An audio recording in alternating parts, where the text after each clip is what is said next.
जय हिंद। आज हम जेपीएससी के लिए झारखंड के भूगोल को समझेंगे। देखिए, झारखंड का नाम दो शब्दों से बना है, झार और खंड, जिसका मतलब है वनों की भूमि।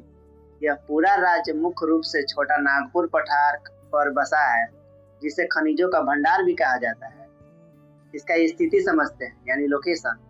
सबसे पहले इसकी लोकेशन की बात करते हैं। झारखंड भारत के उत्तरी पूर्वी भाग में है। अगर आप मैप देखोगे तो इसका आकार आपको चतुर्भुजाकार है, यानी क्वाड्रेंगुलर है लगेगा। यह बहुत जरूरी बात जो परीक्षा में पूछी जाती है। कर्क रेखा झारखंड के बिल्कुल नीचे से, यानी रांची के पास और मांझी से होकर गुजरती है। इसकी बाउंड्री की बात करते हैं। अब इसकी सीमाएं को याद करने का आसान तरीका देखिए। ऊपर में बिहार, यानी नॉर्थ में बिहार, दक्षिण में उड़ीसा, दाएं पूर्व में पश्चिम बंगाल, पश्चिम में छत्तीसगढ़, उत्तर पश्चिम में उत्तर प्रदेश। चट्टानों और संरचना की बात करते हैं। दोस्तों, झारखंड को भारत का रूह कहा जाता है क्योंकि यहाँ बहुत खनिज है, जैसे आर्कियन चट्टानें। ये राज्य के 90% हिस्से में है, जो सबसे पुरानी है।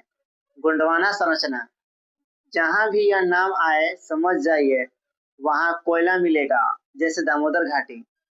धारवाड़ संरचना, यह लोहे के लिए प्रसिद्ध है, जो कोल्हान क्षेत्र में मिलता है। फिजिकल फीचर समझते हैं। झारखंड हर जगह एक जैसा नहीं है। जैसे पाट क्षेत्र, यह झारखंड का सबसे ऊंचा पश्चिमी भाग है। पार्श्वनाथ, यह गिरिडीह में है और झारखंड की सबसे ऊंची चोटी 1365 मीटर है। इसे समेध शिखर भी कहते हैं और यह जैन धर्म के लिए बहुत पवित्र है।